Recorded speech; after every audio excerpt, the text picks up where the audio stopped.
اعوذ باللہ من الشیطان الرجیم بسم اللہ الرحمن الرحیم فاستجاب لهم ربهم انی لا اضیع عمل عامل منکم من ذکر او انثى بعضكم من بعض فالذين هاجروا وأخرجوا من ديارهم وأوذوا في سبيلي وقاتلوا وقتلوا لأكفرن عنهم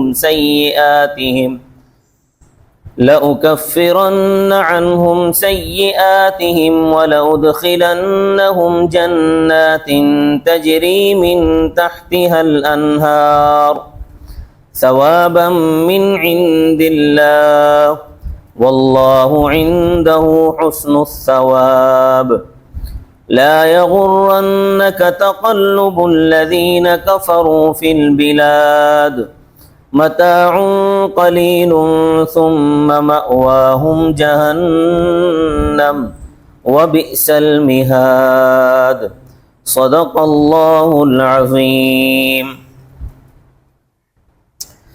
اس رکوع کے پہلے حصے میں عقل مندوں کا ذکر تھا کہ عقل مند وہ یہ کام کرتے ہیں، اللہ تعالیٰ کا ذکر کرتے ہیں، کھڑے ہوں، بیٹھے ہوں، لیٹے ہوں، آسمانوں اور زمینوں کی پیدائش میں غور و فکر کرتے ہیں اور کہتے ہیں ما خلقت ھذا باطلا، کہ ان چیزوں کو تو نے فضول اور بے فائدہ پیدا نہیں کیا۔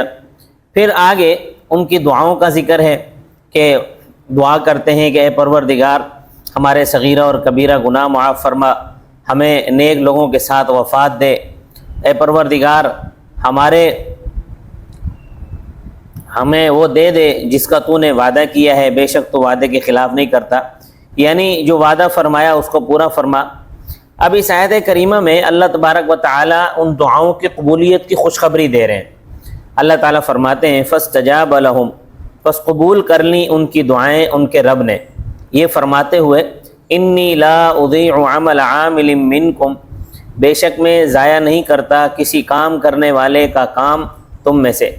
نیکی کا عمل صحیح ہو یعنی قاعدے کے مطابق ہو، اللہ تعالیٰ اس کو ضائع نہیں فرماتے۔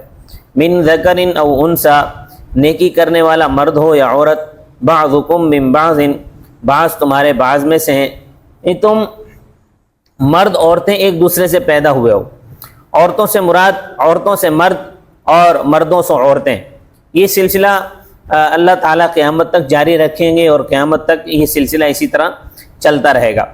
تو نہ مرد ہونے کی وجہ سے نیکی میں کوئی کمی آئے گی اور نہ عورت ہونے کی وجہ سے نیکی میں کوئی کمی آئے گی۔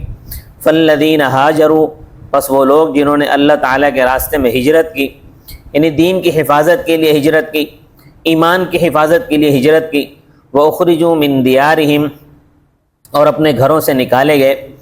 بعض اوقات اہل ایمان کافروں کی ایذا رسانیوں سے تنگ آ کر اپنا وطن چھوڑنے پر مجبور ہو جاتے ہیں، کیونکہ اللہ تعالیٰ کا نام نہیں لے سکتے، اور کافروں کو جب بھی موقع ملا ہے انہوں نے مسلمانوں کو ستانے میں کوئی کمی نہیں کی ہے، ان کو وہاں سے نکالا ہے۔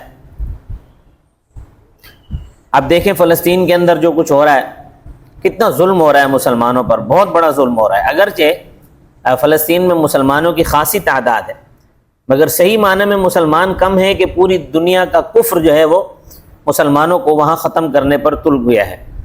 اب وہاں کے لوگ جو ہیں وہ جو یہودی ہیں ان کا یہی ہے کہ بھئی یہاں سے نکل جاؤ، اور فلسطینی ماشاءاللہ ڈٹے ہوئے ہیں اور وہ وہاں سے نہیں نکل رہے۔ لیکن ہمارے جو عام مسلمان ہیں وہ بڑے بے غیرت ہیں، خصوصاً حکمران، یہ اپنا فرض ادا نہیں کر رہے، کیونکہ فقہاء کرام رحمہم اللہ تعالیٰ نے یہ بیان فرمایا ہے امرأۃ سبیت بالمشرق وجب علی اہل مغرب ان یخلصوها، کہ اگر کوئی مسلمان عورت مشرق کے کسی کونے میں کافروں کے ہاتھ قید ہو جائے تو مغرب کی طرف تمام رہنے والوں پر واجب ہے کہ اس عورت کو چھڑوا لیں، اس کو رہا کروائیں۔ آج دیکھیں ہمارا کیا حال ہے، فلسطین کے پڑوس میں سارے عرب ہیں، اور کتنی عرب خواتین فلسطین کی جو یہودیوں کی جیلوں میں قید ہوئی پڑی ہیں، لیکن اتنے بے غیرت ہیں کہ ان کے کان پر جوں تک نہیں رینگ رہی۔ آواز تک بلند کرنے کے لیے تیار نہیں ہے. اپنا کوئی نقصان ہو جائے تو چیختے چلاتے ہیں، اور دوسرے مسلمانوں کے لیے اتنی آواز بھی نہیں نکال سکتے کہ ظالموں ان پر ظلم تو مت کرو. اس وقت فلسطین میں بہت ظلم ہو رہا ہے، مگر کوئی ان کی خبر لینے والا نہیں ہے. تو فرمایا جنہوں نے ہجرت کی اور اپنے گھروں سے نکالے گئے، وَأُوذُوا فِي سَبِيلِي، اور ان کو میرے راستے میں اذیت دی گئی، وَقَاتَلُوا، اور وہ اللہ تعالیٰ کے راستے میں لڑے، وَقُتِلُوا، اور قتل کیے گئے. تو اللہ فرماتے ہیں لَأُكَفِّرَنَّ عَنْهُمْ سَيِّئَاتِهِمْ، البتہ ضرور مٹا دوں گا میں ان سے ان کی برائیاں، یعنی میں ان کی خطائیں معاف کر دوں گا. وَلَأُدْخِلَنَّهُمْ جَنَّاتٍ، اور البتہ میں ان کو ضرور داخل کروں گا ایسے باغوں میں، تجری من تحتها الانہار، کہ بہتی ہوں گی ان کے نیچے نہریں، ثوابا من عند اللہ، یہ بدلہ ہوگا اللہ تعالیٰ کی طرف سے، واللہ عندہ حسن الثواب، اور اللہ تعالیٰ کے پاس بہت اچھا بدلہ ہے. اللہ کے خزانے بڑے وسیع ہیں. حدیث پاک میں آتا ہے کہ جب سے اللہ تعالیٰ نے یہ کائنات پیدا فرمائی ہے اس وقت سے لے کر اس کے فنا ہونے تک جتنی مخلوقات آ چکی ہیں یا جتنی مخلوقات قیامت تک آئیں گی، کیا انسان، کیا جنات، کیا کیڑے مکوڑے، کیا رینگنے والی مخلوقات، کیا اڑنے والی مخلوقات، کیا سمندری مخلوقات، کیا خشکی کی مخلوقات، ان سب پر اللہ تعالیٰ خرچ کر رہا ہے.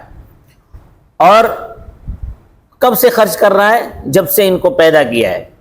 لیکن اللہ کے خزانے میں اتنی کمی بھی نہیں آئی کہ جتنی ایک سوئی سمندر میں ڈال کر اس کو نکالو، کتنا اس کے ساتھ سمندر کا پانی لگ کے ایک قطرے سے بھی کم لگ کے آتا ہے.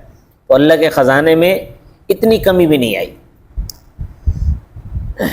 اسی طرح ایک اور حدیث میں آتا ہے لو ان اولکم وآخرکم وجنکم وانسکم ورطبکم ویابسکم، کہ اگر تمہارے اول سے لے کر آخر تک، یعنی جو مر گئے ہیں یا جو موجود ہیں وہ سارے کے سارے، یا آئندہ آنے والے، کیا انسان، کیا جنات، کیا خشکی کی مخلوق، کیا سمندری مخلوق، کیا پہاڑوں میں رہنے والے، میدانوں میں رہنے والے، غاروں میں رہنے والے، یہ سارے کے سارے ایک میدان میں جمع ہو جائیں اور اپنی اپنی خواہش کے مطابق رب تعالیٰ سے مانگے، اور اللہ تعالیٰ ان کو ان کے مانگنے کے مطابق عطا کر دے، تو بھی اس کے خزانوں میں اتنی کمی بھی نہیں آتی، اتنی کمی بھی نہیں آئے گی جتنی کہ سوئی کے سمندر سے نکلنے کے بعد سمندر میں جو کمی آتی ہے. سمندر میں کیا کمی آتی ہے؟ ایک قطرے کی کمی آ جاتی ہے. اللہ کے خزانوں میں اس ایک قطرے کی کمی بھی نہیں آئے گی. تو اللہ کے خزانے بڑے وسیع ہیں، اس کے بعد بہت اچھا بدلہ ہے. خیر اب تو ہمیں یہ چیزیں سمجھنے میں کوئی مشکل بھی پیش نہیں آتی کہ اب تو سائنس اتنا ترقی کر چکی ہے کہ سائنسدان خود بتاتے ہیں کہ کائنات کے اندر پورے سیارے موجود ہیں جو ہیروں اور جواہرات سے بنے ہوئے ہیں، جن کے اندر ہیرے ہی ہیرے ہیں، سونا ہی سونا ہے، نباتات ہی نباتات ہیں، لیکن ان تک پہنچ نہیں پاتے. لیکن وہ سارے خزانے یہ تو وہ ہیں جو اب معلوم ہوئے ہیں، کچھ تھوڑے بہت، یہ تھوڑے بہت ہیں جو معلوم ہوئے ہیں، ورنہ اور کتنے ہیں یہ اللہ بہتر جانتا ہے. تو اللہ کے خزانے اتنے وسیع ہیں کہ اس کا کوئی تصور نہیں کر سکتا. تو فرمایا اس کے پاس اچھا بدلہ ہے. تو کافر جو تھے یہ سادہ لوگ مسلمانوں کو دھوکے میں ڈالنے کے لیے کہتے تھے کہ تم کہتے ہو کہ ہم رب تعالیٰ کے پیارے ہیں، اپنے کپڑے تو دیکھو، پھٹے پرانے کپڑے پہنے ہوتے ہیں، کسی کو جوتا نصیب نہیں ہے، کسی کے سر پر پگڑی نہیں ہے. اچھا پہلے لوگ جو ہے وہ چاہے وہ مسلمان تھے یا کافر سر پہ پگڑی باندھتے تھے. یہ آج کل ننگے سر گھومنے کا رواج تو آج کل پیدا ہوا ہے، ورنہ پہلے جو ہے وہ پگڑی باندھی جاتی تھی، سر کو ڈھانک کر گھوما جاتا تھا. تو کافر کہتے تھے کہ تمہیں سر پہ تمہارے پگڑی نہیں ہے، کئی دن جو ہے وہ تم فاقوں میں گزارتے ہو، رہنے کے لیے تمہارے پاس معقول جگہ نہیں ہے، چھپروں میں گزارا کرتے ہو، پھر بھی تم کہتے ہو کہ رب ہم پر راضی ہے. کس طرح راضی ہے؟ اگر راضی ہوتا تو تمہیں دولت دیتا، دنیا کی ضروریات تمہیں عطا کرتا. ہمیں کہتے ہو کہ رب تم سے ناراض ہے، حالانکہ آپ دیکھو ہماری کوٹھیاں ہیں، ہمارے باغات ہیں، ہمارے کارخانے ہیں، ہماری زمینیں ہیں، ہمارے پاس دولت ہے. اگر رب ہم سے ناراض ہوتا تو یہ ساری چیزیں ہمیں کیوں دیتا؟ عوام کی اکثریت یہ سطحی ہوتی ہے، جن کا کلمہ ایمان مضبوط نہیں ہوتا وہ اس شبہ کا شکار ہو جاتے ہیں حالانکہ حقیقت یہ ہے کہ جن کو اللہ تعالیٰ نے دنیا کی نعمتیں دی ہیں وہ سارے کے سارے کوئی پسندیدہ لوگ تو نہیں ہیں۔ اللہ فرماتے ہیں لا یغرنک تقلب الذین، ہرگز نہ دھوکے میں ڈالے تجھے ان لوگوں کا چلنا پھرنا کفروا فی البلاد، جو کافر ہیں شہروں میں، یعنی کافروں کا ٹھاٹ باٹ کے ساتھ شہروں میں ان کا چلنا پھرنا، ان کا گاڑیوں میں گھومنا، ان کا اسکوٹروں میں گھومنا، ان کا جہازوں پر گھومنا، یہ تمہیں دھوکے میں نہ ڈالے۔ ان چیزوں کو دیکھ کر بالکل دھوکے میں نہ پڑنا۔ کیوں کہ متاع قلیل، ان کے لیے یہ بہت تھوڑا فائدہ ہے، کتنے دن کھا پی لیں گے، 1 دن 2 دن 5 دن 10 دن 100 دن 1 سال 50 سال، چلو 60 سال 70 سال 100 سال 150 سال کھا پی لیں گے، آخرکار کیا ہوگا؟ آنکھیں بند ہونے کی دیر ہے، معلوم ہو جائے گا کہ راحت کس چیز کا نام ہے اور تکلیف کس چیز کا نام ہے۔ تو چند دن کی عیش کو انہوں نے اللہ تعالیٰ کی رضا سمجھ لیا ہے۔ ثم مأواہم جہنم، پھر ان کا ٹھکانہ دوزخ ہے، وبئس المہاد، اور وہ برا ٹھکانہ ہے۔ اللہ تعالیٰ تمام مومنین مومنات مسلمین مسلمات کو دوزخ کی آگ سے محفوظ فرمائے۔ وما علینا الا البلاغ المبین۔